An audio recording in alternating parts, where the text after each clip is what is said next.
opération de vérification du foncier.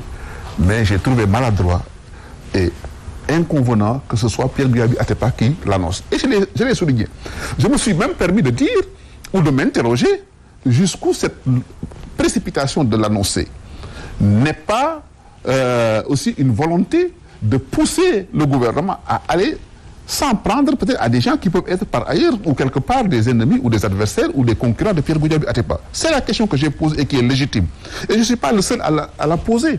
D'autres éditorialistes ou d'autres citoyens ont pris la parole sur les débats publics pour s'étonner de cette procédure-là ou de cette façon de faire du gouvernement. Donc voilà ce que j'ai dit sur cette question-là et je le maintiens. Vous parliez déjà tantôt de Pierre Goudiaby Atepa par rapport au dépaissage des parcelles qui ont permis de construire le monument de la Renaissance, c'est ça. Et vous évoquez également encore Pierre Goudiaby Atepa dans certaines réalisations. Mais est-ce que vous n'êtes pas trop à charge aussi? Non, mais c'est vous qui posez les questions. Mais c'est la vérité aussi, c'est des faits qui sont là.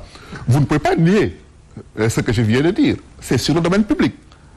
Vous tapez le modèle de recherche sur ces questions-là, vous le trouvez l'information. Vous pensez qu'il aurait un intérêt particulier au personnel? Non, je ne dis pas qu'il aurait un intérêt particulier personnel en révélant cette histoire-là. Oui. Il peut l'avoir comme il peut ne pas l'avoir. Mais je pense que ce n'est pas lui le porte-parole du gouvernement, à ce que je sache. Ce n'est pas lui qui doit annoncer les décisions du gouvernement, à ce que je sache. Il aurait été un journaliste, qui l'annonce, oui. Je ne trouverais rien à le dire. Mais qu'il soit un homme d'affaires qui parle de son secteur-là, moi, ça me pose... En tout cas, je suis un peu dubitatif par rapport à la façon de faire.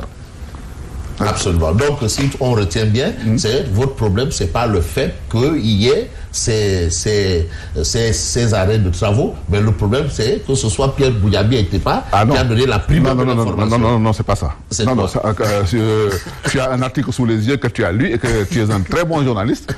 Tu sais que je me suis interrogé sur l'opportunité d'arrêter les travaux sur la corniche. Et encore une fois, sur ça, je trouve que la façon de faire n'a pas été...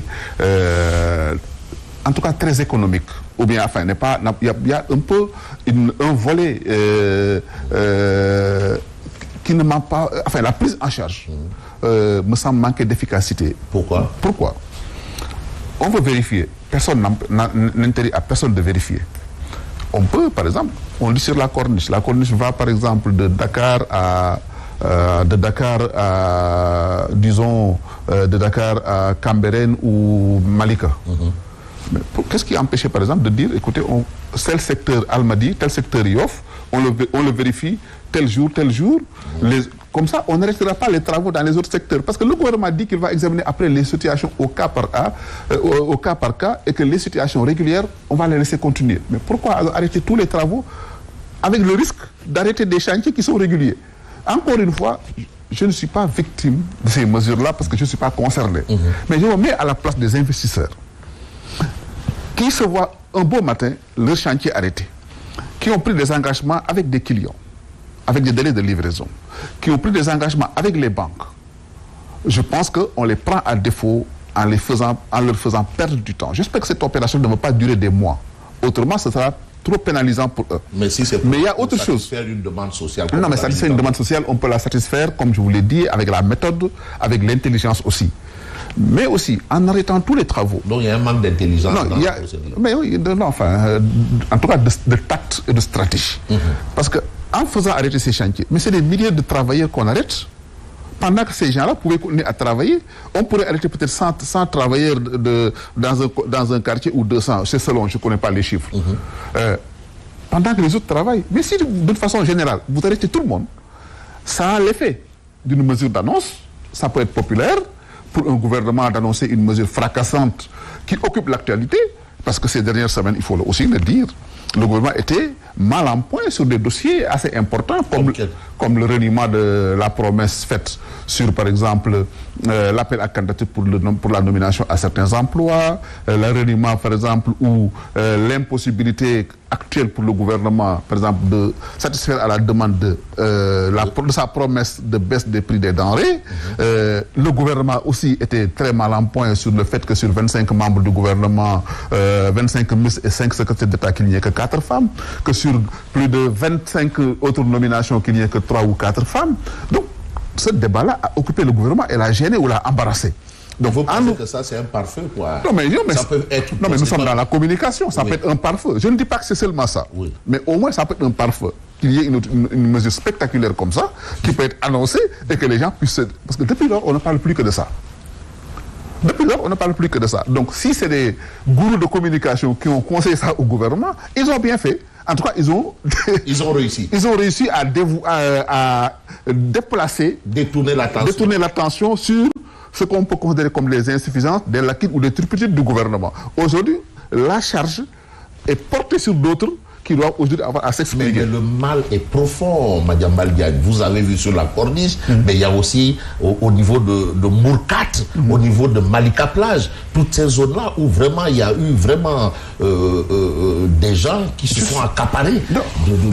Des gens qui se retrouvent avec 200, 300 hectares, des personnes intitulées personnelles. Mais là, quand même, je crois qu'il faut mettre de l'ordre. Absolument. Je suis d'accord. Je suis d'accord qu'il faut mettre de l'ordre. Je vous ai dit qu'en 2020, déjà, j'ai dénoncé ça sous le régime de Macky Sall en disant qu'il faut mettre de l'ordre dans ça, n'est-ce pas? Sous Abdoulaye Wade, je l'ai dénoncé. Donc, ce n'est pas que je dénonce ça sous Macky Sall, que je dénonce ça sous Abdoulaye Wade, que ces gens-là viennent mettre de l'ordre, que je puisse m'insurger contre ça. Je ne saurais m'insurger contre ça. Mais je vous dis, c'est la méthode que j'interroge. Mais la pertinence ou l'opportunité, je ne la discute pas. Donc, le déplacement du président Diomaye Faye à Mourkat, vous trouvez que c'est une bonne chose? Mais écoutez, c'est normal qu'il se déplace. Il aurait pu avoir les informations qu'il était allé chercher sur le terrain. Il aurait pu les avoir à partir de son bureau. Il aurait pu les avoir. Mais en allant sur le terrain, c'est un homme politique aussi, il communique. Il fait dans la communication, il est important qu'il vienne là-bas, montrer que moi, je veux tenir cette histoire-là au clair, je suis le chef de l'État, je viens avec mes équipes, je viens interpeller publiquement les fonctionnaires. C'est une méthode de gouvernement, de gouvernance que je ne saurais pas ne pas partager. Quelqu'un d'autre à sa place l'aurait fait. Moi, je serais président de la République, un scandale comme ça, un présumé scandale comme ça, aussi important, qui occupe le débat public, et comme vous le dites, avec peut-être des centaines d'hectares octroyés à des personnalités, moi, que j'aille sur le terrain pour voir... Du régime sortant, en plus. Mais justement, que j'aille sur le terrain pour voir, je trouve tout à fait légitime et normal qu'il le fasse. Donc maintenant, toujours est-il, encore une fois, et je l'ai dit et répété, il faut que tout se fasse selon la légalité absolue. Parce que ce qui s'est passé, par exemple, sur aller contrôler, c'est normal. Par contre, ce qui s'est passé sur l'arrêt des chantiers des gens dont les chantiers ont été arrêtés, ce n'est pas légal.